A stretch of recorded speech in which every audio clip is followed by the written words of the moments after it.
अस्सलाम वालेकुम वरहमतुल्लाहि वबरकातुहू। अल-यौम यौमुस-सुलूस 14 शाबान 1444 हिजरी। आज मंगल का दिन है, मार्च की 7 तारीख 2023। इंशाल्लाह अब हम अपनी कुरान क्लास शुरू करते हैं। आज हम सूरह हज आयत नंबर 31 से इंशाल्लाह शुरू करेंगे। बिस्मिल्लाहि वल्हम्दुलिल्लाहि वस्सलातु वस्सलाम अला अशरफिल अंबियाई वल मुरसलीन अम्मा बाद फ़अऊज़ु बिल्लाहि मिनश शैतानिर रजीम रब्बिश्रह ली सदरी वयस्सिर ली अमरी वहलुल उक़दतम मिन लिसानी यफ़क़हू क़ौली रब्बी ज़िदनी इल्मा। अऊज़ु बिल्लाहि मिनश शैतानिर रजीम हुनफ़ा लिल्लाहि, अल्लाह के लिए एक रुख होकर, गैर मुशरिकीना, शिरक ना करने वाले, गैर मुशरिकीना भी उसके साथ शिरक ना करने वाले। वमन युशरिक बिल्लाहि, जो कोई शिरक करेगा अल्लाह के साथ, फ़कअन्नमा, गोया कि वो खर्रा मिनस समाई, गिर पड़ा आसमान से, फतख्तफुहु तैरू, बस उसे उचक ले जाए कोई परिंदा, औ तहवी बिही, या फिर उसे गिरा दे, रिहु, हवाएं, फी मकानिन सहीक, कहीं दूर दराज के मकाम में। अल्लाह के लिए एक रुख होकर इबादत करने वाले, मुशरिक शिरक करने वाले ना हो। और जो कोई शिरक करेगा अल्लाह के साथ, कि गोया कि उसने आसमान से गिरा, अब उसको चाहे तो कोई परिंदा उसको उचक ले जाए, या फिर वो हवाएं उसको कहीं दूर दराज के मुकाम पर ले जाकर गिरा दे। मतलब क्या है कि अल्लाह, इससे पहले आयत में जो अल्लाह ताला ने कहा था ना कि जो कोई हुर्मत, अल्लाह के हुर्मत वाली मुकामों का एहतराम करेगा तो उसके अल्लाह के पास उसके लिए बेहतरी है, और तुम्हारे लिए जानवरों को हलाल किया गया है सिवाय उनके जिनके बारे में तुमको जिक्र करके बता दिया गया है। तो अब इस आयत में अल्लाह ताला कह रहे हैं कि एक रुख होकर, बिल्कुल सीधे होकर अल्लाह की इबादत करने वाले, यानी वो ईमान वाले जो कि बिल्कुल एक अल्लाह की इबादत करने वाले, उसके साथ किसी को शरीक नहीं करने वाले। फिर अल्लाह ताला हुक्म बता दे रहे हैं, जो कोई शिर्क करेगा अल्लाह के साथ, तो गोया उसका हाल क्या है कि वो आसमान से गिरा, और आसमान से गिरने के बाद जब गिर रहा था वो, तो कोई परिंदा उसको उचक ले जाए और उसको खा ले। जैसे कि कोई होता है कि कोई आसमान से कोई छोटा मोटा परिंदा वगैरह ऊपर से नीचे आ रहा है, तो चील या कोई और ऐसी कौवा या कोई ऐसी चीज आती है, उसको उचक कर लेके चले जाती है। या तो उसका हाल ये हो जाए, या फिर हवाएं उसको दूर दराज कहीं ऐसी जगह पर फेंक दे जहां पर कोई पता ना चले। यानी जो इंसान शिर्क के बगैर होता है, तौहीद पर कायम होता है, वो तो आसमान की बुलंदियों में होता है, यानी बहुत ऊंचा उसका मुकाम है। लेकिन जो शिर्क करता है तो दर हकीकत में वो आसमान की बुलंदियों से गिरते हुए बिल्कुल नीचे, यानी जैसे कि कहा जाए कि कीचड़ और गंदगी में गिरने के लिए चला जाता है। जो कोई शिर्क करता है वो दर हकीकत में गंदा है। इसीलिए तो अल्लाह ताला ने कुरान में क्या कहा, इन्नमल मुशरिकूना नजस, बेशक मुशरिक जो है नजस से, नापाक है। उससे नापाकी का क्या मुराद है? अगरचे कि उनकी जाहिरी जिस्मानी तौर पर भी नापाकी होती है, लेकिन उससे भी ज्यादा जो असल नापाकी है वो दिल की और अकीदे की नापाकी है, क्योंकि वो शिर्क में मुब्तला होते हैं। तो जो कोई शिर्क में मुब्तला होता है, मुशरिक है, वो दर हकीकत में नापाक है, गंदा है, पलीद है। तो जो शिर्क से बचा हुआ है वो तो बहुत बुलंदियों पर है, लेकिन जब इंसान शिर्क करने लगता है तो नीचे इतनी तहे तक, इतने नीचे तक गिर जाता है कि रास्ते में ही उसको कोई परिंदा उचक ले जाए, या फिर जो सो हवाएं उसको ऐसी जगहों पर, किसी दूर दराज की जगह पर फेंक दे जहां से उसका अता पता भी ना मिल सके हो। तो ये है मुशरिक का अंजाम, ये है शिर्क करने के बारे में जो कहा जा रहा है। और अब जब बात निकली ही है शिर्क की, तो थोड़ा सा हम शिर्क के बारे में जानते हैं। और साथ में आज का जो दिन है, आज हमारे मुल्कों के अंदर, इंडिया, पाकिस्तान, बांग्लादेश में जो सो शबे बारात मनाई जा रही है, और वहां पर तकरीबन हर मौलवी लोग जो कि शबे बारात मनाते हैं और मौलवी लोग तकरीर करते हैं, उन तकरीरों में एक हदीस को जरूर जिक्र करते हैं। उस हदीस के ऊपर मैं थोड़ा सा आप लोगों की तवज्जो दिलाना चाहूंगा। उसमें कहा जाता है कि नबी सल्लल्लाहु अलैहि वसल्लम ने फरमाया कि 14वीं यानी 15वीं शाबान की रात जो होती है, उस दिन अल्लाह ताला आसमान दुनिया पर नुज़ुल करता है, और वहां से जो सो अपने बंदों के ऊपर नजर करता है और तमाम अपने ईमान वाले बंदों की मगफिरत फरमा देता, सिवाय 2 किस्म के लोगों के। देखें, ये हदीस हर मौलवी بیان کرتا ہے اپنے اپنے مسجدوں میں جب یہ عید کیا کہتے ہیں کہ شب برات منانے کے لیے جو بیٹھتے ہیں اور جو مولوی لوگ تقریریں کرتے ہیں، ان کی تقریر اس حدیث کے بغیر ہوتی ہی نہیں ہے۔ تو میں اس پہ توجہ اسی لیے دلانا چاہ رہا ہوں کہ اس میں مولوی لوگ کہتے ہیں کہ جو سو اللہ تعالیٰ نے، نبی صلی اللہ علیہ وسلم نے فرمایا کہ اللہ تعالیٰ اس رات میں جو سو تمام کی مغفرت فرما دیتا ہے سوائے 2 قسم کے لوگوں کے۔ اب وہ 2 قسم کے کون ہیں وہ بھی بیان کر دیتے ہیں، کہتے ہیں کہ سوائے ایک مشرک کے، اور دوسرا ہے جو آپس میں کینہ بغض رکھتے ہیں، یعنی اپنے دوستوں سے، اپنے بھائیوں سے، اپنے رشتہ داروں سے بغض عداوت رہتی ہے، جو آپس میں لڑے ہوئے ہوتے ہیں ان سے، یعنی ایک تو جو سو مشرک، دوسرا شاہین، یعنی جو آپس میں کینہ کپٹ رکھتے ہیں۔ ان دونوں کے سوا تمام ایمان والوں کو اللہ تعالیٰ معاف کر دیتا ہے، بخش دیتا ہے۔ اب یہاں پر تھوڑا سا ہم دیکھتے ہیں، اچھا یہ کہہ دیں گے، اس کے بعد فوراً مولوی صاحب کہیں گے دیکھو لوگوں، دیکھو ایمان والو، اپنے بھائیوں کے ساتھ، اپنے رشتہ داروں کے ساتھ اگر تمہاری انبن ہے تو اس کو صلح صفائی کر لو، ورنہ تو تمہاری اس رات میں مغفرت نہیں ہوگی۔ تو میں ذرا سا ان سے، اور اچھا مصیبت یہ ہوتی ہے کہ اب ہم جاہل مسلمان ہم سامنے بیٹھے ہوتے ہیں، سر جھکا کر بیٹھے ہوتے ہیں، جو مولوی صاحب بول رہے ہیں اس کے سامنے سر جھکایا، پھر زیادہ سے زیادہ سبحان اللہ، ماشاء اللہ، الحمدللہ کہہ لیے، اور اس کے بعد ہمارے ملکوں میں، ہمارے لوگوں میں ایک جو سو خاص طور پہ، بلکہ یہ رات آنے سے پہلے لوگوں میں ایک رسم چل پڑی ہوئی ہے، وہ کیا ہے کہ اپنے رشتہ داروں میں، اپنے دوست احباب سے معافی تلافی کر لینا، یعنی چونکہ اس میں کہہ دیا گیا ہے کہ جو آپس میں بغض رکھتے ہیں ان کو معاف نہیں کیا جاتا، تو لہٰذا پہلے سے لوگ جو آپس میں ای میل کریں گے، واٹس ایپ کریں گے، ایک دوسرے کو فون کر کے کہیں گے بھائی اگر ہماری آپ کے ساتھ کوئی ناتعلق ناراضگی ہے یا کچھ بھی ہے تو معاف کر دو۔ مطلب کیا ہے؟ کیونکہ حدیث میں ہے کہ جو انسان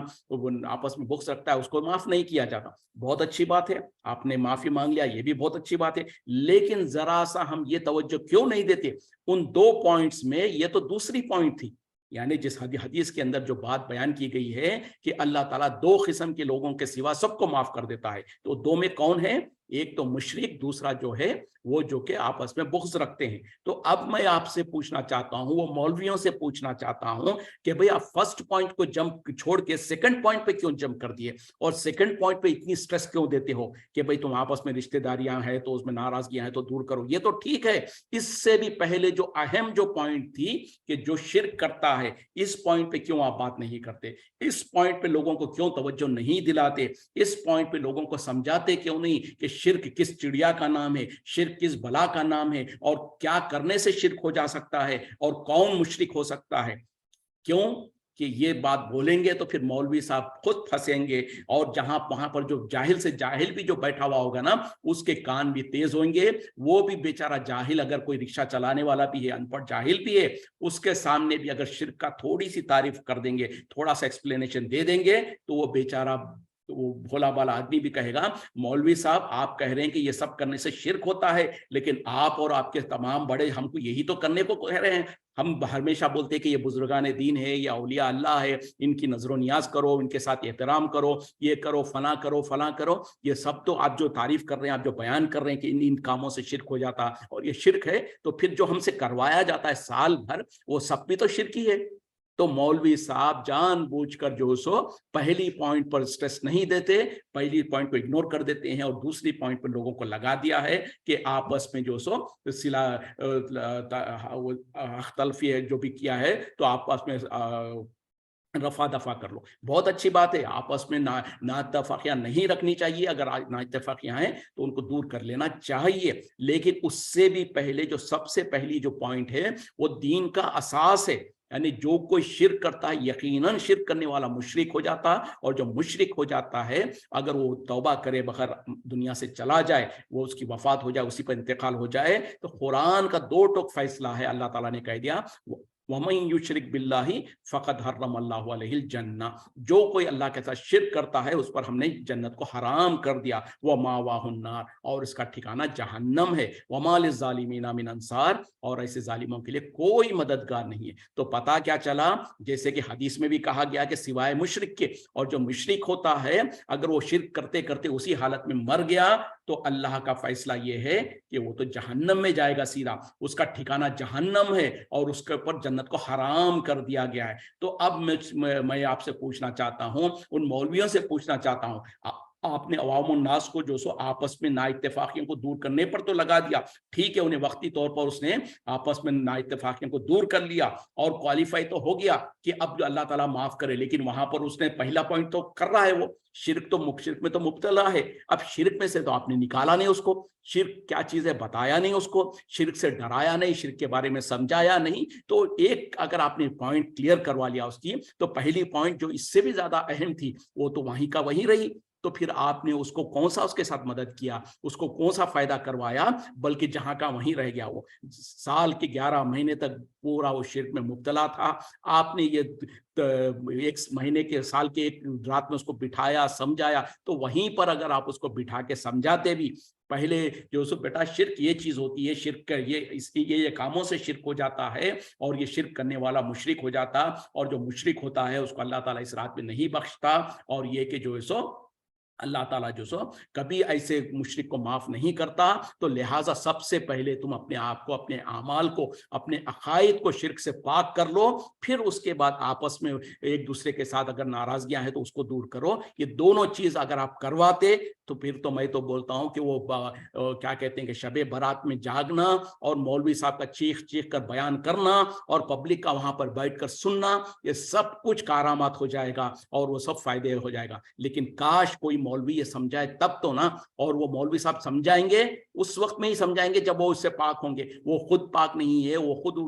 उनका कहना, उनका करना सब इसके शिर्क में मुब्तला है और सब कुछ है, तो फिर वो कैसे बताएंगे। और बेचारी पब्लिक तो पब्लिक है, उनको तो कुछ समझ में नहीं आता है, बस साल के 11 महीने घूमते रहो, दुनियादारी करते रहो, इस एक रात में बैठो और मौलवी साहब की बात सुन लो और ज्यादा से ज्यादा आपस में कह लो कि भाई मुझे माफ कर दो, मुझे माफ कर दो, और हम समझे कि उन्होंने माफ कर दिया, हम बिल्कुल साफ हो गए, हम तो जन्नत में चले जाएंगे। फिर लोगों ने कुछ ने कहा है कि जो सो उसमें फला नमाजें पढ़ लो तो इससे ये सवाब हो जाएगा, फला ये तस्बीह पढ़ लो तो ये सवाब हो जाएगा। अरे भाई ये सब सवाब वगैरह उसी को मिल सकता है जो शिर्क से पाक हो। और पता चला कि तुम सारे सवाब हासिल कर लो, रात भर मेहनत कर लो, रात भर दुआ कर लो, सब कुछ कर लो, सारे सवाब अपने झोली में भर भी लिया, लेकिन अगर आप मुशरिक है, आपने शिर्क किया और आपको शिर्क के बारे में पता नहीं है, और आपको शिर्क से लोगों ने, आपके मौलवी ने बताया नहीं आपको कि शिर्क किस बला का नाम है, और आप शिर्क करते हुए दुनिया से चले गए, तो अल्लाह ताला तो कह देंगे उसके ऊपर हमने जन्नत को हराम कर दिया। तो फिर जन्नत में जाएगा कैसा इंसान। तो सबसे पहले जो सीखने की चीज है वो है शिर्क क्या चीज है, शिर्क क्या भला है, इससे कैसे बचा जाए। इसीलिए तो जो इंसान एक काफिर जब इस्लाम में दाखिल होता है तो उसको क्या कलिमा पढ़ाया जाता है, ला इलाहा इल्लल्लाह, यानी अशहदु अल्ला इलाहा इल्लल्लाह जो पढ़ाया जाता है कि अशहदु मैं गवाही देता हूं, अन ला इलाह कि नहीं है कोई इलाह, इल्लल्लाह सिवाय अल्लाह के। तो नहीं है कोई इलाह, इसमें क्या है, तमाम शिरकिया काम, शिरकिया जो अल्लाह के अलावा जो माबूदान बातिला है उन तमाम का इनकार करवाया जा रहा है, उन तमाम से बरात का इजहार करवाया जा रहा है, उन तमाम से अपने दामन को छोड़ना और अपने दामन को झटकना, अपने दामन को साफ करना। उसके बाद कहना इल्लल्लाह सिवाय अल्लाह के, यानी मैं गवाही देता हूं, मैं मानता हूं, मैं जानता हूं कि हकीकी माबूद सिवाय अल्लाह के और कोई नहीं है। जितने भी बातिल माबूदान है जिनकी दुनिया में इबादत की जाती है वो सब झूठे हैं, धोखा है, और उसमें किसी में भी हकीकत नहीं है। तो इस बात का पहले तो हमको इनकार करना है तमाम बातिल माबूदों का, उसके बाद जाकर इकरार करना है। तो इस्लाम में दाखिल होने के लिए सबसे पहले आपको चाहिए, लाजिम है कि आप तमाम बातिल माबूदों का इनकार करना है। लेकिन अब मुसीबत क्या है, हम तो इस्लाम में कलमा पढ़ के तो दाखिल हुए नहीं, हम शायद कलमा पढ़ के दाखिल होते तो कोई मौलवी हमको समझा देता, हमको हमारी जबान में बताता कि देखो भाई ला इलाहा इल्लल्लाह के माने ये है कि पहले तुमको इनकार करना है तमाम झूठे माबूदों का, फिर उसके बाद इकरार करना है एक सच्चे अल्लाह का। तो हम पैदाइशी मुसलमान है तो हमने समझा कि हम आसमान से टपके हुए हैं, हमारे अंदर शिर्क होगा नहीं, बल्कि ये झूठी अकीदे घर दिए गए कि मुसलमान शिर्क कर ही नहीं सकता। अगर ये बात सही होती, मुसलमान शिर्क नहीं कर सकता, तो क्या सहाबा शिर्क कर सकते थे? जरा आज का मुसलमान को ये बावर किया जाता है कि मुसलमान शिर्क नहीं कर सकता, तो क्या अस्तगफिरुल्लाह ला हौला वला कुव्वता इल्ला बिल्लाह सहाबा इकराम शिर्क कर सकते थे? अगर आज का मुसलमान शिर्क से बचा हुआ है और उसको शिर्क की फिक्र करने की जरूरत नहीं है, तो नबी सल्लल्लाहु अलैहि वसल्लम तो सहाबा के सामने जब कभी भी उनके सामने वाज़ो नसीहत करते, जब कभी भी बड़े गुनाहों का जिक्र करते तो सबसे पहले उसमें टॉप पे जो होता वो है कि अल्लाह के साथ शिर्क। सबसे बड़ा गुनाह जो है वो अल्लाह के साथ शिर्क करना है। फिर उसी तरीके से जब कभी भी लोगों को डराते, सबाल मोबिखात कहा कि 7 हलाक करने वाले गुनाह हैं, तो उसमें सबसे पहले टॉप नंबर पे अल्लाह के साथ शिर्क कहा। उसी तरीके से कुरान में अल्लाह ताला बार बार, अब ये आयत क्यों नाजिल हो रही है, क्या कह रहे हैं अल्लाह ताला कि सिवाय वो लोग जो कि इखलास के साथ अपने रब की इबादत करते हैं और शिर्क से नहीं, उसके साथ शरीक नहीं करते, जो कोई अल्लाह के साथ शरीक करता है गोया कि उसने आसमान से गिरा और उसको कोई परिंदा उचक ले गया, या फिर वो हवाओं ने उसको कहीं दूर दराज की जगह पर ले जाकर फेंक दिया। तो पता क्या चला कि ये शिर्क ऐसी बला है, ये ऐसी बीमारी है, इसके रहते हुए इंसान सारी जिंदगी अपने आमाल में पूरी की पूरी अल्लाह की इताअत और फरमा बरदारी करता रहे और जो सो नबी सल्लल्लाहु अलैहि वसल्लम की इताअत और फरमा बरदारी करता रहे, उसके बावजूद भी अगर उसके दिल के अंदर, उसके अकीदे में, उसके अमल में जरा सा भी शिर्क होगा तो सब कुछ बर्बाद है, सब कुछ तबाह है,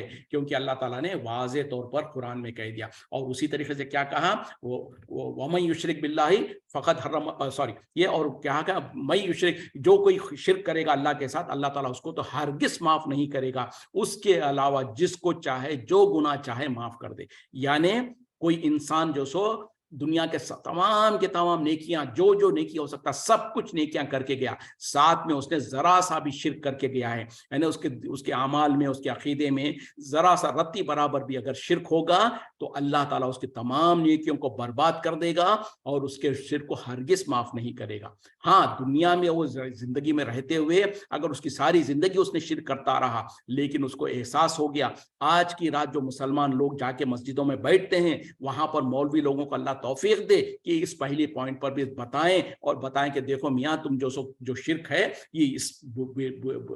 बीमारी का नाम है, ये इस बला का नाम है, तो सबसे पहले अपने अकायद को, अपने अमाल को टटोलो, कहीं उसमें शिर्क तो नहीं है। अगर नहीं है तो अल्हम्दुलिल्लाह अब दूसरे पॉइंट पर जाते हैं कि आपस के इख्तिलाफात को दूर करो। तो पहली पॉइंट तो ना समझाते, ना उसके तरफ लोगों को तवज्जो दिलाते हैं, बल्कि जैसे कि हमारे लिए एप्लीकेबल ही नहीं है उसको इग्नोर करके दूसरी पॉइंट पर ले जाते हैं, जबकि हकीकत हाल ये है कि 99% लोग जो सो उस जानते हुए या अनजाने में थोड़े या ज्यादा शिर्क में मुब्तला है, और जरा हो या पूरा हो शिर्क ही है, उसके वजह से इंसान की तबाही और बर्बादी है अगर वो अल्लाह से माफी ना मांगे मरने से पहले। तो अब शिर्क है क्या चीज? शिर्क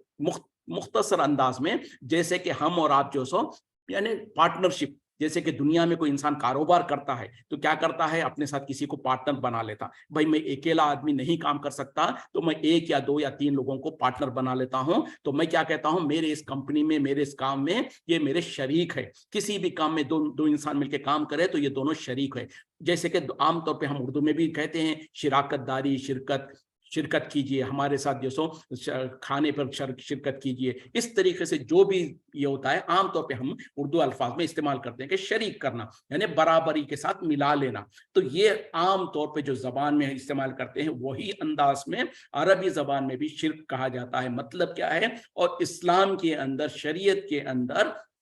अल्लाह के साथ किसी और को शरीक करना, उसकी इबादत में हो या उसके अस्मा और सिफात में हो या उसके कुदरत और इख्तियारात में हो, यानी किसी को भी अल्लाह के साथ उसका बराबर समझना। जैसे कि मिसाल के तौर पर रुकू करना, सजदा करना, तवाफ करना, ये सब कुछ इबादतें हैं और इबादत के शक्लें हैं। तो पता क्या चला, रुकू सिर्फ अल्लाह के सामने किया जा सकता है, अल्लाह के सिवा किसी और के सामने नहीं किया जा सकता। उसी तरीके से सजदा, उसी तरीके से तवाफ, उसी तरीके से नमाज, उसी तरीके से कुर्बानी, ये सब कुछ इबादत, जो इबादतें हैं और इबादत की शक्लें हैं, ये क्या है, अल्लाह के लिए खास होनी चाहिए। अल्लाह के अलावा किसी और के सामने या किसी और के लिए ये इबादत नहीं की जा सकती है। तो पता क्या चला कि अगर हमने जो सो अल्लाह के लिए तो नमाज पढ़ी, साथ में हमारे कुछ भाई लोग हैं जो नमाज गौसिया के नाम से जो सो हजरत अब्दुल कादिर जिलानी रहमतुल्लाह अलैह के नाम से जो सो नमाज गौसिया के नाम से नमाज पढ़ते हैं,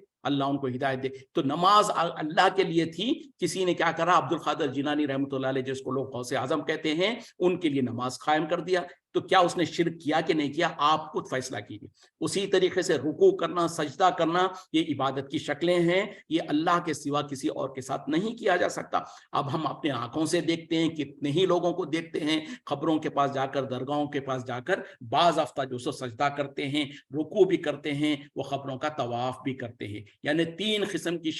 इबादत की जो 3 किस्म की शक्लें हैं, कम से कम ये 3 तो की जाती हैं। यानी खबर का तवाफ भी किया जाता है, वहां पर रुकू के तौर पर झुका भी जाता है, और बाज आफ्ता जो सो सजदा भी किया जाता है। तो जब सजदा और रुकू और तवाफ अल्लाह के लिए खास है, और वो चीज अगर हम किसी बुजुर्ग, किसी वली, किसी खबर, किसी मुजावर, जिसके भी सामने, चाहे वो पत्थर हो, चाहे मूर्ति हो, चाहे किसी नबी की हो, चाहे किसी वली की हो, किसी बुजुर्ग की हो, जिसकी भी खबर हो या कोई कुछ भी हो, उसके सामने हमने या तो एहतरामन, या तो उससे डरते हुए खौफ के तौर पर रुकू किया या सजदा किया या उसका तवाफ किया, तो वो खुल्लम खुल्ला शिर्क हो जाएगा। अब हम अपने माँ बाप के सामने भी कई लोग जो सो इतना सलाम करते हुए, इतना आजिजी और इनकी सारी में झुक जाते हैं जैसे कि उनके सामने रुकू कर रहे हैं। कुछ लोग तो सजदा भी कर देते हैं माँ बाप का एहतराम के तौर पर, और कुछ लोग जो सो पैर कदम बोसी के तौर पर करते हैं। इसीलिए तो ये सब कुछ मना किया गया है, क्योंकि कहीं ऐसा ना हो कि जरा सा भी उसमें शेबा आ जाए उसमें। तो बहरहाल, तो मैं अभी मिसालें दे रहा हूं ताकि आम और आप आम तौर पर समझ ले।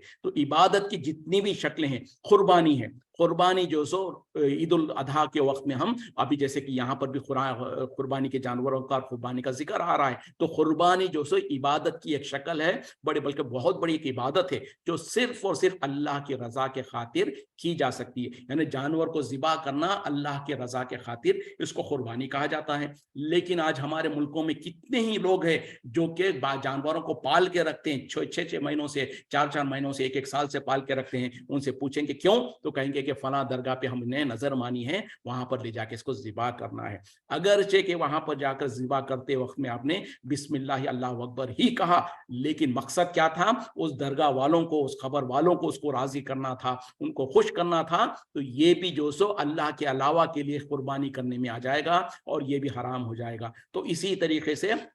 तो बहरहाल जो इबादत की जो शक्लें हैं, वो अल्लाह के साथ साथ या अल्लाह को छोड़कर अल्लाह के अलावा किसी और के लिए करना, ये हो जाएगा शिर्क। उसी तरीके से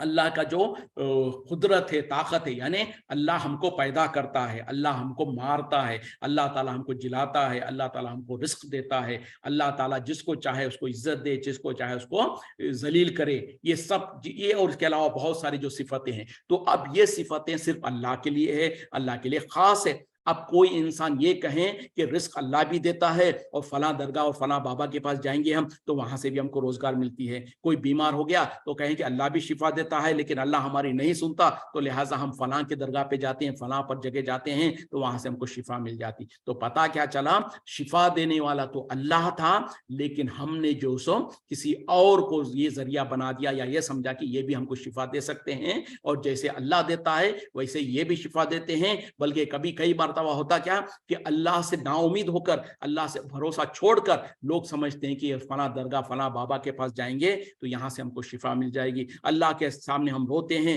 अल्लाह से मांगते हैं, तो अल्लाह हमारी नहीं सुनता, हम तो गुनाहगार है और फला है, तो लिहाजा किसी बाबा के दरगाह पे चले गए, वहां पर मन्नत मान लिया, वहां पर कोई जो सो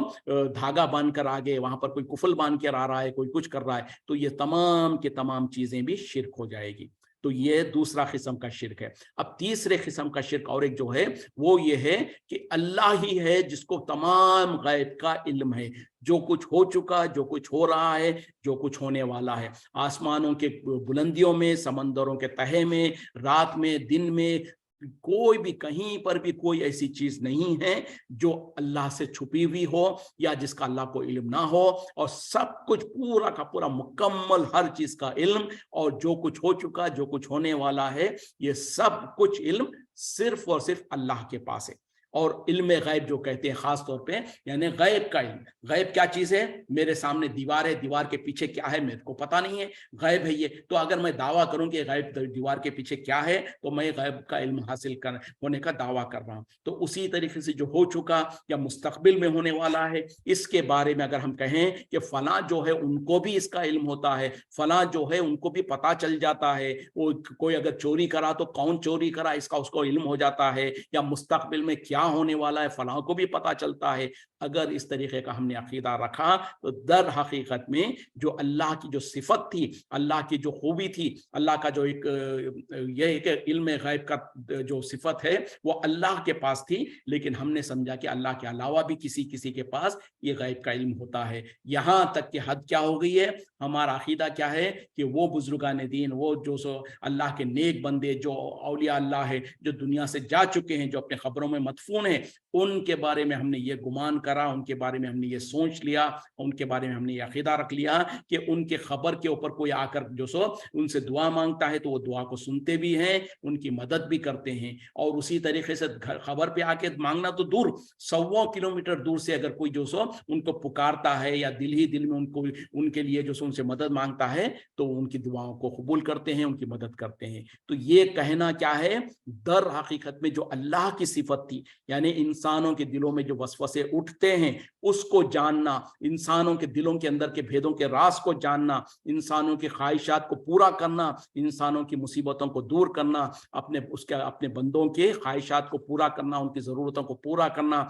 और उनकी मुसीबतों को दूर करना, ये अल्लाह की सिफत थी। लेकिन हमने क्या किया, शऊरी तौर पर या लाशऊरी तौर पर यह समझा कि ये बुजुर्गान दीन है, ये औलिया अल्लाह है, तो ये सुनते भी हैं, हमारी मदद भी करते हैं। तो दर हकीकत में हमने उनको अल्लाह का शरीक बना लिया इस सिफत में कि जो अल्लाह का इख्तियार था, और जो गैब का इल्म होना, या अल्लाह के पास, अल्लाह के सिवा किसी को भी दुनिया में गैब का इल्म नहीं है। यहाँ तक कि नबी सल्लल्लाहु अलैहि वसल्लम को भी गैब का इल्म नहीं है, सिवाय उतना जितना कि अल्लाह ताला ने वही के जरिए से आपको बता दिया था। जो गैब की बातें, जो पहले की कौमों की बातें थी या मुस्तकबिल में जो होने वाली थी, जो वही के जरिए से अल्लाह ताला ने आपको बताया, उसका तो आपको इल्म था, लेकिन उसके अलावा आपको उसका इल्म नहीं था किसी भी गैब के बारे में। लेकिन आज हमारे मुल्कों में क्या है, हम ये सीना ठोक ठोक के लोग कहते हैं कि नबी सल्लल्लाहु अलैहि वसल्लम को जो कुछ हो चुका था पहले उसका भी इल्म था, जो कुछ मुस्तकबिल में क़यामत तक होने वाला है उसका भी इल्म था। तो अब फिर नबी में और अल्लाह में फ़र्क क्या हो गया, खुद ही सोच ले।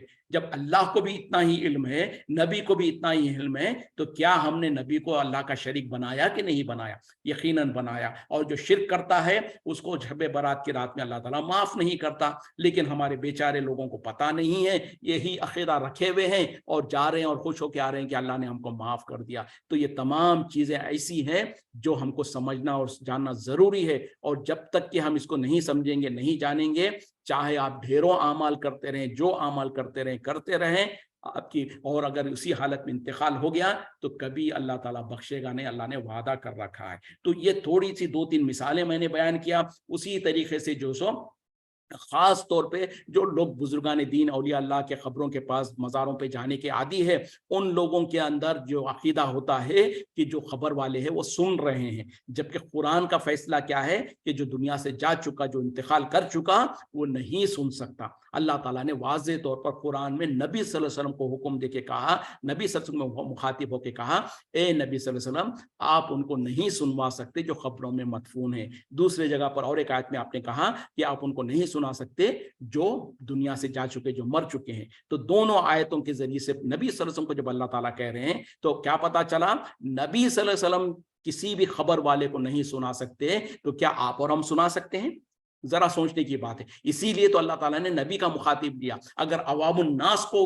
अल्लाह ताला कहता तो लोग कहते हैं कि नहीं, बोले वो अवामुन नास तो आम है, हम बुजुर्गान दीन औलिया अल्लाह को फला तो सुना सकता है, फला तो सुना सकता है। इसीलिए जो अल्लाह के बाद अगर किसी की इज्जत और इकराम है, तकरीम है, तो वो है नबी सल्लल्लाहु अलैहि वसल्लम की। तो नबी सल्लल्लाहु अलैहि वसल्लम को अल्लाह ताला ने मुखातिब होकर कहा कि ए नबी सल्लल्लाहु अलैहि वसल्लम, आप उनको नहीं सुनवा सकते जो खबरों में मदफून है। ये तो कुरान का फैसला है। लेकिन आज हमारा मुल्क, हमारा मामला क्या है, हम में से जितने भी लोग दरगाहों पे जाते हैं, बुजुर्गान दीन औलिया अल्लाह के खबरों पे जाते हैं, उन तमाम का यही अकीदा होता कि हम जो बात करते हैं, जो उनके खबर के पास जाकर हम जो कुछ उनके सामने आजिज़ी करते हैं, इनके सारी करते हैं, वो सुनते हैं। सुनकर बल्कि लोग कहते हैं कि हमारी अल्लाह डायरेक्ट नहीं सुनता, तो हम जो हमारी बात इन तक रखते हैं, ये हमारी बात को अल्लाह तक पहुंचाते हैं। तो इसका मतलब क्या है कि हमने ये अकीदा रखा कि हम अपनी बात को जब वो बुजुर्ग के सामने रखते हैं तो बुजुर्ग सुन रहे हैं, सुनकर अल्लाह तक पहुंचा रहे हैं। जबकि कुरान का दो टोक फैसला है कि आप नहीं सुना सकते, तो हमने कुरान के खिलाफ गए कि नहीं गए?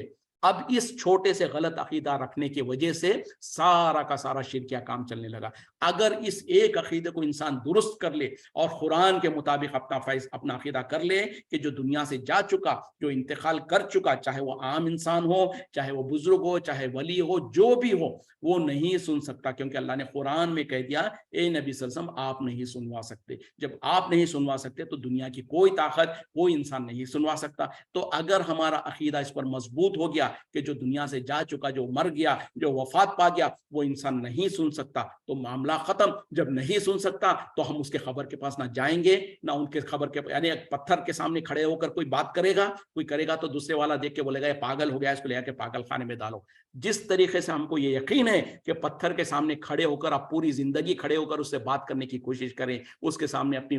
بات کو رکھیں، وہ پتھر نہیں سن سکتا، نہ آپ کی مدد کر سکتا ہے۔ تو جیسے پتھر نہیں سن سکتا، اللہ تعالیٰ نے کہہ دیا کہ مردے بھی جو